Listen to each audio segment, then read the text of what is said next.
Olá, meu nome é Wesley, faço parte da Igreja Batista Reformada de Brasília e a proposta desse vídeo é apresentar uma resenha crítica da série Ridley Jones, A Guardiã do Museu, que recentemente foi lançada pela plataforma Netflix.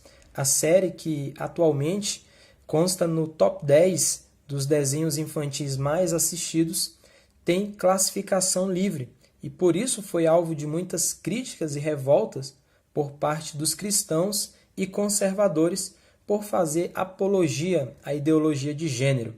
A série conta a história de uma menina de 6 anos que mora com a sua avó no Museu Nacional, onde as exposições ganham vida durante a noite. Ridley, a personagem principal, com auxílio de uma bússola mágica, tem que garantir a segurança de todos. Então, essa é a sinopse, é o roteiro da série. Entre os personagens principais, já citados, Ridley, tem também a múmia Smith, que tem pais homossexuais, e o búfalo Fred, que intitula-se um ser não binário. Além desses personagens homossexuais, não binários, a série adota por diversas vezes a linguagem neutra, o dialeto neutro. E eu separei aqui algumas partes para que a gente possa analisar e constatar como esses termos e essa ideologia são utilizadas na série. O Búfalo Fred ele é um personagem não binário. A fim de esclarecimento, os não binários são aqueles que não se identificam nem com o sexo masculino, nem com o sexo feminino. Ele é nomeado por seus colegas durante todo o desenho, durante toda a série, pela linguagem neutra.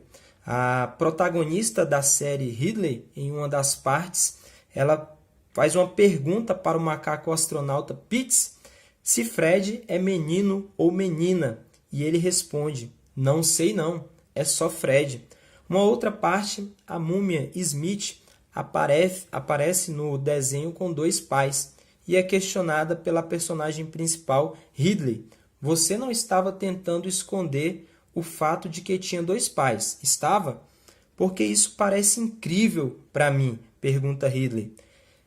A múmia Smith responde, não, ter 2 pais é o melhor, eu consigo ouvir 2 vezes. Então, nós observamos como que é abordado a ideologia e a linguagem neutra. Porém, não é a única série a fazer essa apologia. Nós temos outros desenhos e séries na plataforma que também fazem o mesmo. E eu separei aqui 2 exemplos para que nós possamos analisar. O primeiro é a série Os Três Lá Embaixo, Contos da Arcádia. Um episódio da 2ª temporada contém uma cena de beijo homossexual e também tem classificação livre. A outra é uma série clássica dos anos 80. Possivelmente você mais velho lembre-se, ela ganhou uma nova adaptação pela Netflix, uma nova roupagem, e diferente da versão antiga, os produtores incluíram 2 casais gays, e um deles, inclusive, com filhos.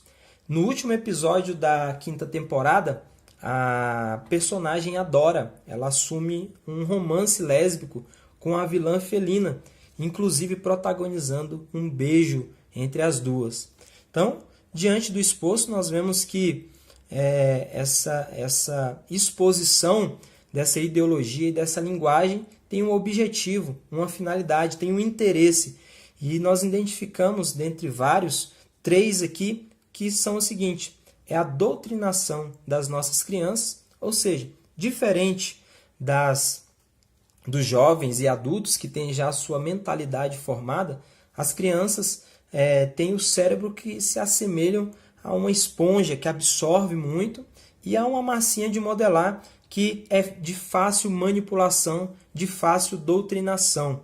Segundo, é a desconstrução da estrutura bíblica patriarcal, ou seja, a desconstrução do casamento monogâmico e heterossexual. E terceiro, a destruição, a abolição da família. Então, dessa forma, eu quero apresentar alguns argumentos críticos à série. Então, quero abordar, em primeiro lugar, a ideologia de gênero e a língua portuguesa. Nós vemos e falamos que na série são adotados pronomes neutros, né, e palavras também neutras. Por exemplo, amigues, os pronomes todes, fofines.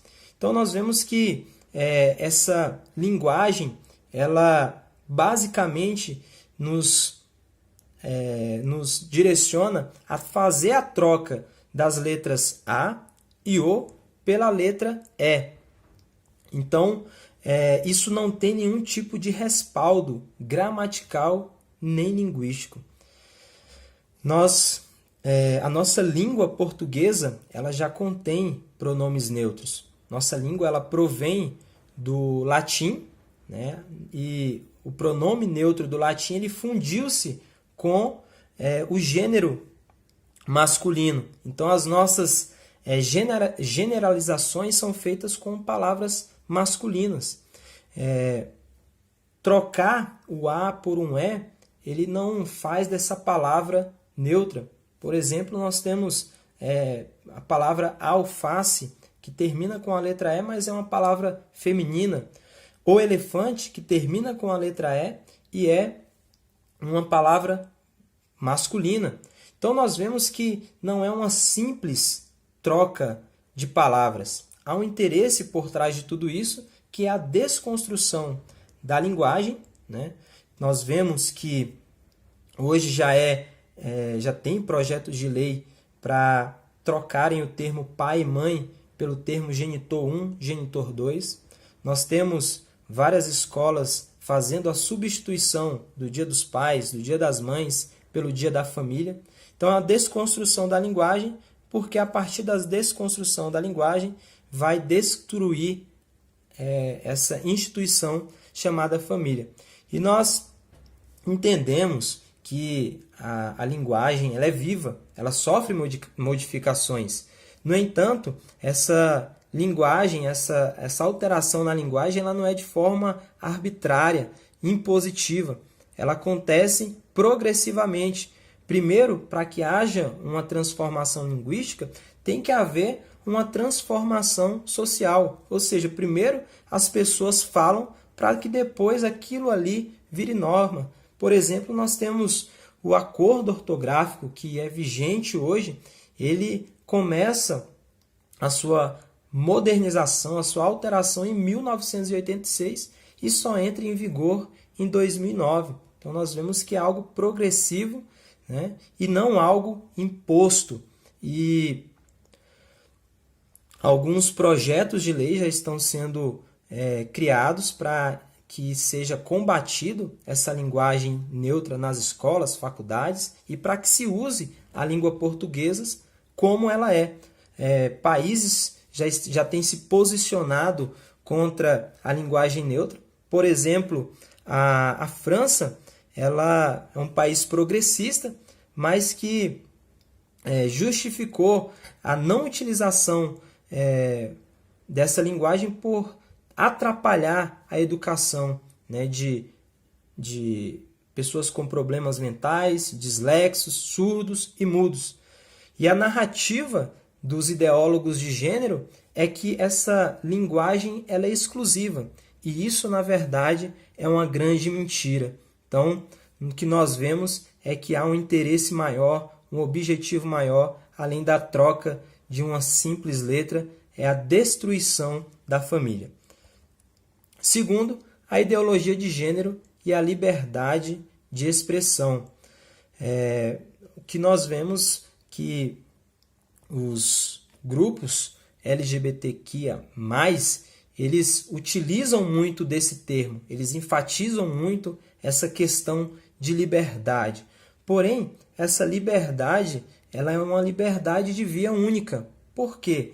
Quando confrontados cientificamente, biologicamente, biblicamente, aqueles que fazem essa confrontação são taxados como violentos, intolerantes, homofóbicos, dentre outros. Então, da mesma forma com que homossexuais têm a liberdade de se expressarem as suas ideias, a sua sexualidade, os cristãos também têm a liberdade de ser contra essa prática, né? De ser contra esse pecado, pois vai de encontro àquilo que nós temos como regra de fé e prática, que são as Sagradas Escrituras. Dessa forma, eu quero fazer menção do artigo 12 da Declaração Universal dos Direitos Humanos, que diz o seguinte: ninguém sofrerá intromissões arbitrárias na sua vida privada, na sua família, no seu domicílio ou na sua correspondência, nem ataques à sua honra e reputação. Contra tais intromissões ou ataques, toda pessoa tem direito à proteção da lei. Ou seja, todos nós temos direito de nos expressarmos e de colocarmos em pauta as nossas ideias e opiniões. Outro ponto a ser argumentado é que muitos argumentam de forma enganosa que o Estado é laico e que tem que parar de ser falado de religião. Então isso é um tremendo engano e deturpação daquilo que realmente é o significado de laico. O Estado ser laico não quer dizer que ele é neutro ou ateu. O Estado ser laico, ele quer dizer que ele garante a todo cidadão que ele pode expressar aquilo que ele crê de forma livre. Então, nós tomamos aí como base, como respaldo, a própria lei que nos garante a liberdade de expressão. Terceiro, a ideologia de gênero e a ciência.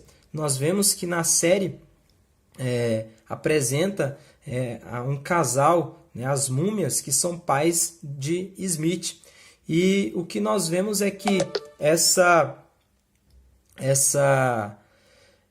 imposição dessa ideologia, eles querem afirmar o quê?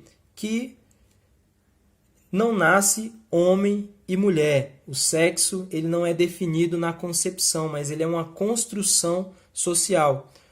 E isso é contrário à ciência e à biologia, porque a biologia, a ciência, elas nos falam o seguinte, que o gênero biológico ele não é atribuído, mas ele é determinado na concepção pelo nosso DNA. Ou seja, ou nós temos o cromossomo Y e nascemos homens, ou nós não temos e nascem mulheres. Então nós vemos que essa ideologia que querem impor que a sexualidade é uma construção social, ela vai de encontro àquilo que a ciência afirma. E nós vemos que a própria ciência ela fala que existem aproximadamente 6.500 diferenças genéticas entre homens e mulheres. Ou seja, nenhuma aplicação hormonal, nenhuma cirurgia e nenhuma construção social pode mudar essas milhares de diferenças. E por último, a ideologia de gênero e a cosmovisão bíblica. Nós, cristãos, entendemos que a Bíblia é a nossa única fé, é a única regra de fé e prática. A Bíblia, ela não contém a palavra de Deus. A Bíblia é a palavra de Deus e ela é autoridade para as nossas Bíblias. Por isso nós cremos e aceitamos isso para as nossas vidas. E em Gênesis, capítulo 1, versículo 28, fala que Deus ele cria homem e mulher à sua imagem e à sua semelhança. Ele cria homem e mulher para que homem e mulher se unam e constituam uma família. E ele declara que essa criação é muito boa. E essa criação muito boa, ela foi subvertida, foi pervertida, deturpada pelo pecado. Né? Então a consequência, o que nós vivemos hoje é consequência do pecado lá em Adão e Eva. Hoje a sexualidade foi pervertida e deturpada, e isso é consequência da depravação do coração do homem, porque a ordem criacional é que haja uma satisfação sexual no âmbito do casamento monogâmico e heterossexual. E qualquer prática contrária à ordem criacional, ela é uma perversão da criação de Deus. E para finalizar, nós queremos ressaltar, e enfatizar a todos os homossexuais que nós amamos a todos. Mas o fato de amar não quer dizer que nós devemos aceitar as suas práticas. O amor, ele é um mandamento bíblico e nós amamos e queremos bem a todos. No entanto, nós consideramos as suas práticas, a prática homossexual, um pecado. Porém, não nos vejam como intolerantes, como homofóbicos ou algo do tipo. Pelo contrário, saibam que, diante daquilo que expomos, há uma liberdade de expressão e nós temos a liberdade de falar daquilo que cremos e daquilo que seguimos como regra de fé e prática para as nossas vidas. Segundo, os pais tomem cuidado com aquilo que os seus filhos assistem, façam a supervisão, a fiscalização, não deleguem à internet, à televisão, a criação dos seus filhos, não deleguem à escola, às creches, assumam o papel no qual Deus outorgou a vocês, que é de ensinar, discipular, de inculcar a palavra de Deus à mente dos seus filhos. Então, invista tempo na vida deles. Terceiro, nós vivemos numa sociedade hedonista, numa sociedade que o fim maior, o propósito maior é a busca pelo prazer. E passando por cima da moral, da ética e da autoridade bíblica, se tornam pragmáticos. Nós queremos alcançar um fim, e esse fim é o prazer, independente do meio que nós iremos utilizar. Então, essa busca pelo prazer desordenada está conduzindo muitos ao inferno.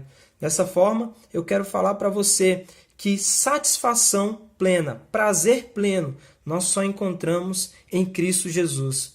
Ele é a nossa salvação. Nós devemos olhar para a cruz, pois na cruz nós encontramos a libertação dos nossos pecados. Cristo é o nosso Redentor, o nosso Salvador. E dessa forma, todos nós devemos nos arrepender dos nossos pecados e confessar Jesus Cristo como nosso Salvador. E finalizo por aqui. Um grande abraço a todos. Fiquem com Deus.